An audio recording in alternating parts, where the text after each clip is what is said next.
Hi there. I just wanted to take some time with you today and give a financial update about Cornerstone. So usually we have everything available in our bulletin, or sometimes F&F does a quarterly report, like an insert in our bulletin on Sunday mornings, but obviously we're not gathering right now. So we just wanted to make this available to you.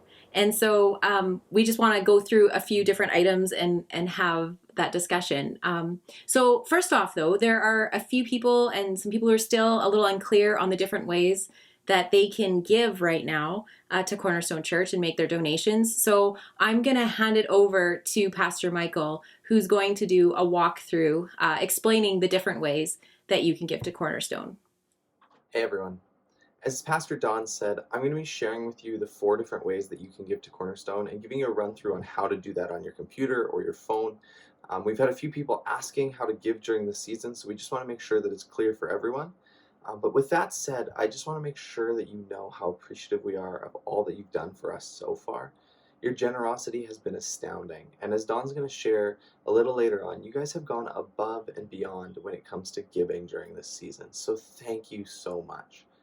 With that said, here are the 4 ways that you can give to Cornerstone. So for all of these ways, it's really easy. All of the information is written down on our website. So if you head to your internet browser, search cornerstone-church.ca, it'll take you there. And then if you scroll down, you'll get to a giving page. When you get to the giving page, it's going to list all of the ways that you can give and how to do so. The first is e-transfer. This is really simple. Just go to your online banking, choose a payee through e-transfer, pick Cornerstone Church, and then send that e-transfer to donations@cornerstone-church.ca. The second one takes a little bit more work to set up, but again, once it's set up, is so easy for you, and that's Pre-Authorized Debit.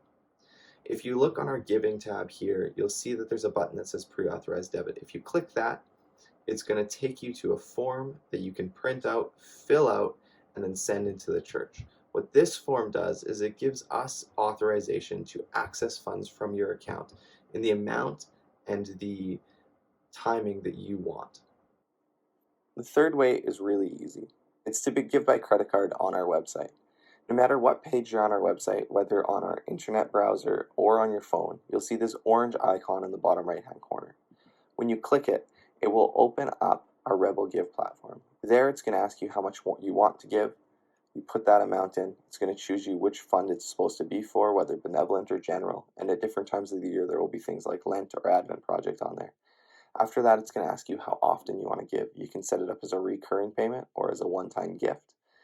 After that, it's going to ask you when you want to give.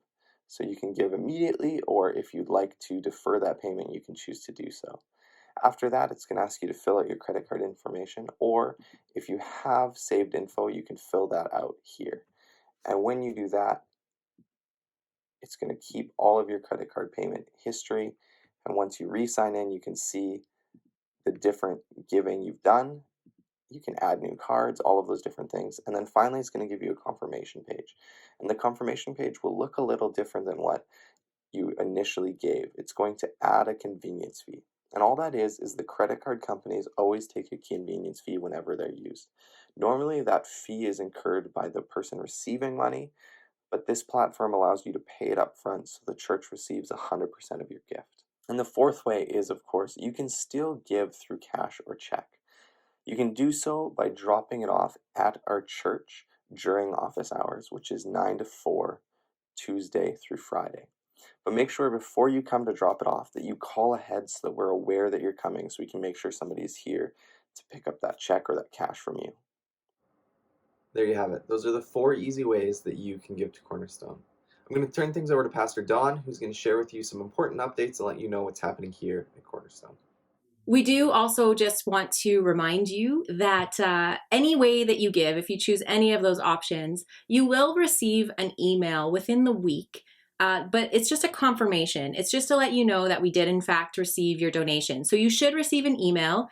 If you haven't, you may want to double check your information that it was correct. But we do want to remind you too that those emails are just confirmations. That is not your donation receipt. You will receive your donation receipt at the end of the year. like normal. You'll receive it for the end of the year then.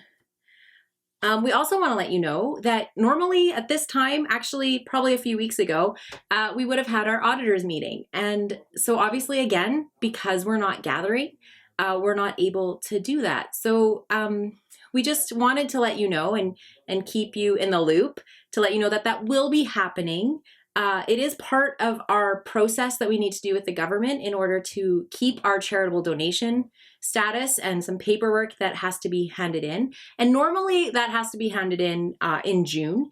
But with COVID, with everything that's happening, the government has actually extended the deadline on that to December 31st of this year. So when we are able to gather again, we will have that auditors meeting. We'll have that time together. And so we just wanted to keep you aware that it is coming. We just have to wait until the government has allowed us to gather again.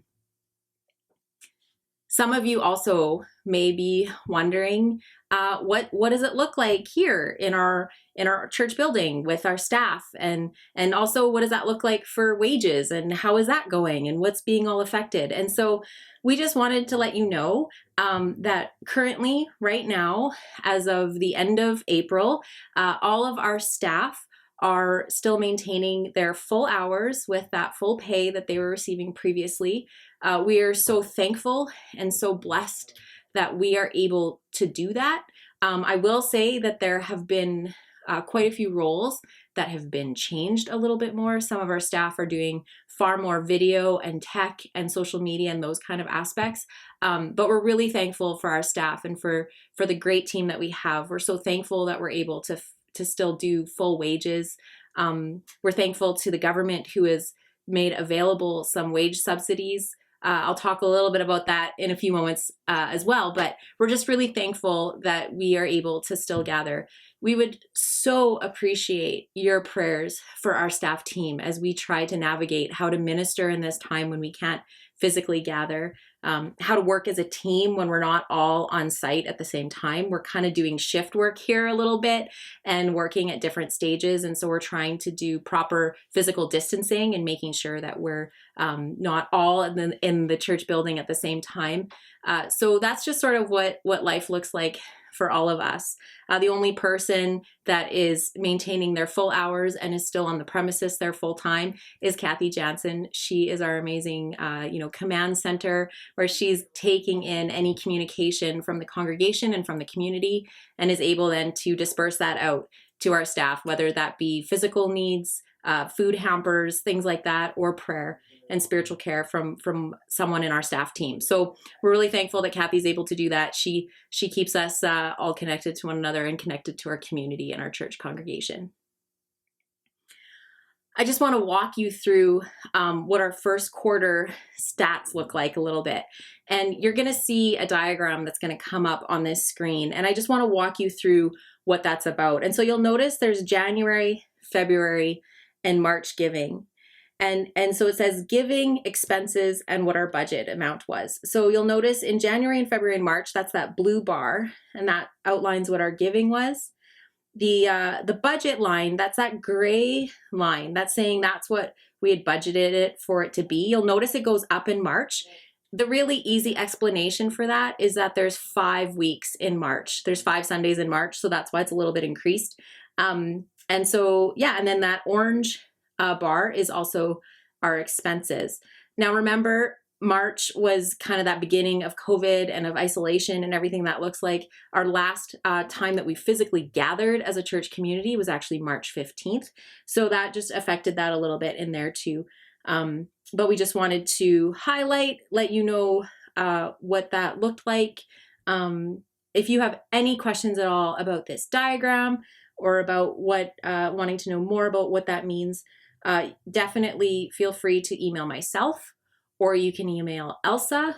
All of our contact information is on our website. It's also, if you go to the bulletin card on our website, it will be there as well, our email information as well. We are keeping our bulletin updated every single week. So if you're interested in that weekly giving number, that is up there as well. Another thing that we want to highlight for the month of March and into April, it was our Lent project. And so our goal this season was to raise $10,000 for the bridge and their tech needs that they needed. So we're really, really excited to say that we brought in just under $8,000. That's 80% of our goal. And I mean, that's not making our goal, but again, our last physical gathering was March 15th, and we are so excited that we still made 80% of our goal. We didn't get to have the bake sale, which usually brings between $2,000 and $3,000. So we would have easily made that goal if we would have been able to do that. And we are looking forward to figuring out ways when we can gather again, that we can maybe do that bake sale and send that money to the bridge again too. So I just want to encourage you in that. Thank you so much for your generosity. And that's just some Lent project numbers. But again, if you have any questions at all regarding these numbers, please email myself or Elsa, and she'll be happy to answer those questions or to direct you to the person who can answer those for you. And then we just want to end talking about April. And we are so excited to say that we met our budget for April. The giving came, and it's kind of incredible to know that during COVID-19, where we haven't physically gathered once in the entire month of April, we made our budget. So we want to celebrate. We want to thank God for his goodness and his faithfulness through his people, through you giving. We just want to say thank you. Thank you for your generosity. Thank you for your ability to do that. And I mentioned wage subsidies from the government, and actually, like, we don't qualify for April for the wage subsidies. And that's crazy. That's awesome. It's amazing. And we could easily say, oh man, we didn't qualify for that help, but we didn't qualify because we didn't need it. So obviously our expenses are down. So we're able to really be good stewards of that tithe that's coming in too, and make sure that that's going really to things like making sure we're able to provide online and digital help and needs, and ministering that way through youth groups, through small groups, through our online service on Sundays, all these different things.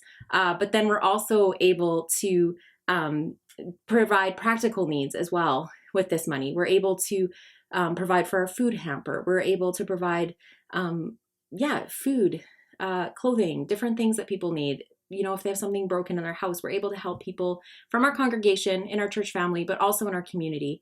We're able to share Jesus really practically to the people around us, to show others that we care about them and we care about their practical needs just as much as we love them and their spiritual needs for God too. And so that's really it. Thank you for joining me in this little kind of mini update.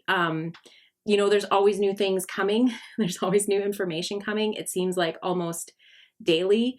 I want to say a big thank you to Elsa and her hard work that she's been doing on keeping up to date on what the government has been offering as helps to charitable organizations for the different things. She has spent a lot of time on government websites. And as much as we love the government and the hard work that they have been doing to provide for our economy, you know, sometimes their websites and the process is a little daunting. And so I just want to thank Elsa for that hard work. And again, our facility and finance committee for their hard work too. And so again, if you have any questions at all, email myself or Elsa. You can also phone the church and talk to Kathy, and she'll get you to the person that you need to talk to. So celebrate with me.